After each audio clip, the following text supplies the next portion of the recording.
بسم اللہ الرحمن الرحیم۔ میں ہوں ندیم اقبال گوری۔ آپ میرا فیس بک پیج اور یوٹیوب چینل دیکھ رہے ہیں۔ شہباز گل سے متعلق عدالت کا بڑا فیصلہ سامنے آ چکا ہے۔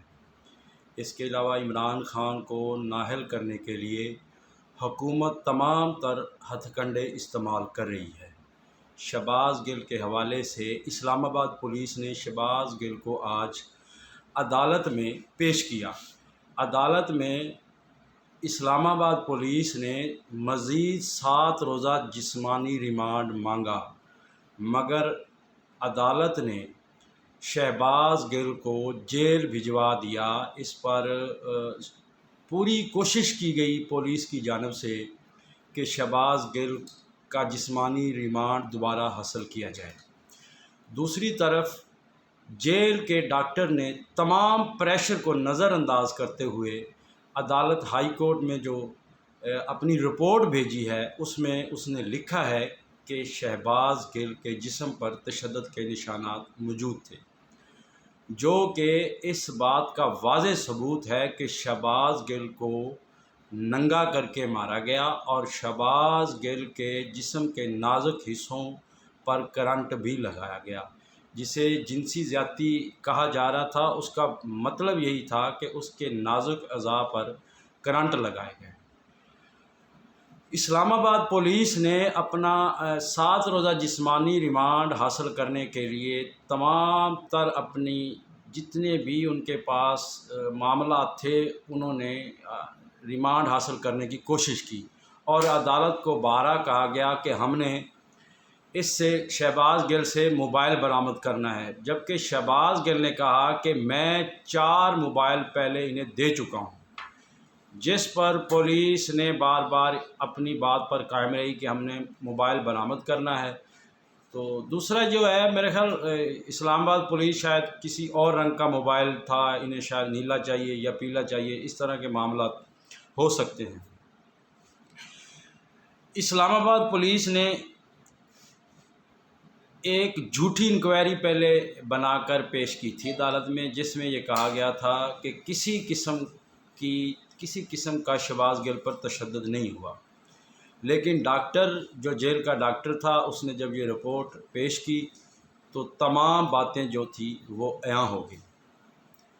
تو شہباز گل کو اب جیل حکام کے پاس بھیج دیا گیا ہے، جیل بھیج دیا گیا ہے۔ اب انہیں کوئی خطرہ نہیں، کیونکہ جب پولیس کی تحویل سے چلا گیا ہے تو اس پر اب جسمانی تشدد نہیں ہو سکتا۔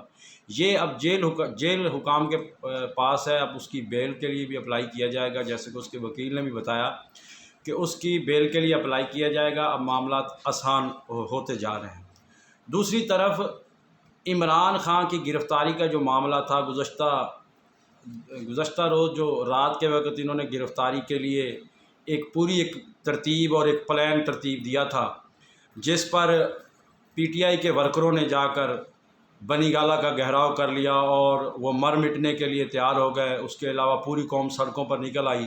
آپ نے جیسا دیکھا کہ لبرٹی چوک اور پاکستان کے مختلف شہروں میں ہزاروں کی تعداد لوگ سڑکوں پر تھے۔ کوئی بھی پی ٹی آئی کا کارکن یہ نہیں چاہتا تھا کہ عمران خان کو گرفتار کیا جائے۔ موجودہ حکومت جو پی ڈی ایم کے پلیٹ فارم ہے، انہوں نے تمام تر ہتھ کنڈے استعمال کر رہے ہیں۔ اس میں عبوری ضمانت حاصل کی ہے عمران خان نے، تو عدالت میں وہ خود پیش ہوں گے اس حوالے سے۔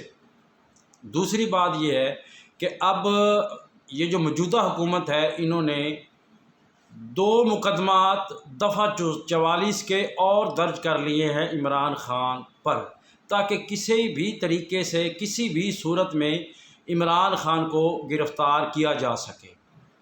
اس میں 5 کیسز بھی چل رہے ہیں جن کے بارے میں بتایا جا رہا ہے، جس میں توہین عدالت کا مقدمہ ہے، دہشت گردی کا مقدمہ ہے، توشہ خانہ کیس ہے، ممنوعہ فنڈنگ کیس ہے، اور اپنی بیٹی کو چھپانے کے حوالے سے بھی کیس کی مکمل طور پر معاملات سیٹ کیے جا چکے ہیں، کیونکہ موجودہ حکومت یہ سمجھ چکی ہے کہ عمران خان کو جب تک ہم پریشرائز نہیں کریں گے تب تک ہمیں کوئی بھی یہ عوام رسپانس نہیں دے گی، حالانکہ یہ ان کے خیالات غلط ہیں۔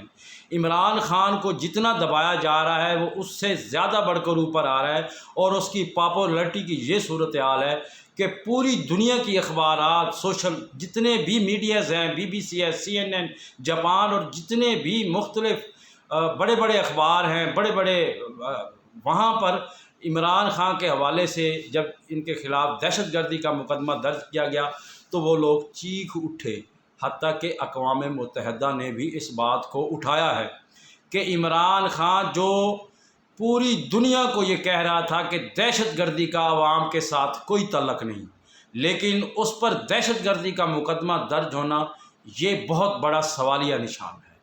مقتدر حلقے اور موجودہ حکومت ہر وہ سیاسی، قانونی، غیر اخلاقی ہتھ کنڈے استعمال کر رہی ہے، مگر وہ عمران خان کی مقبولیت کو تھوڑا سا بھی ڈیمیج نہیں کر سکی۔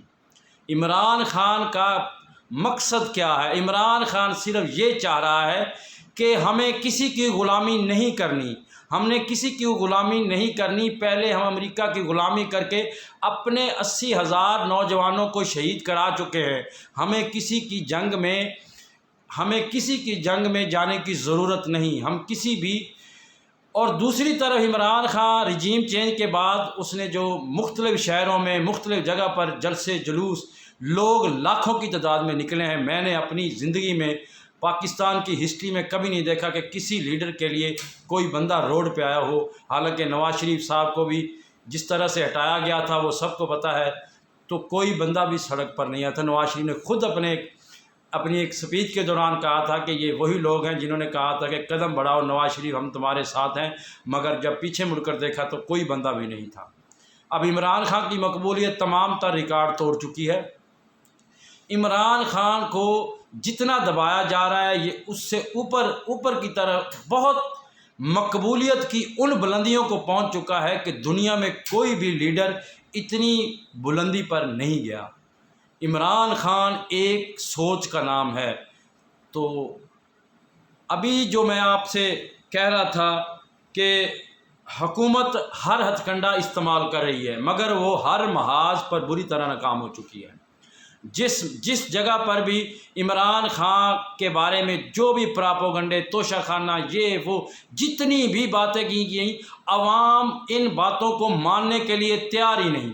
یہ جو بات کرتے ہیں عوام اس کا الٹا اثر لیتی ہے، یہ جو بات کرتے ہیں اس کی مقبولیت کو ڈیمیج کرنے کے لیے انہوں نے جو ہتھ کنڈے استعمال کیے ہیں وہ سب دفن ہو چکے ہیں، وہ ملیا میٹ ہو چکے ہیں۔ عمران خان اس وقت پاکستان کا ایک وہ لیڈر ہے جسے تاریخ یاد رکھے گی، جو ڈٹ گیا ہے، جو انصاف کے لیے ڈٹ گیا ہے، جو ان لوگوں کے لیے ڈٹ گیا ہے جو اس کے خلاف جھوٹے پراپوگنڈے اور اسے بلا وجہ ہراساں اور پریشان کر رہے ہیں۔ لیکن عمران خان وہ بہادر آدمی ہے جو تمام 17 جماعتوں کے سامنے ڈٹ گیا ہے، وہ امریکہ کے سامنے ڈٹ گیا ہے، وہ عالمی طاقتوں کے سامنے ڈٹ گیا ہے۔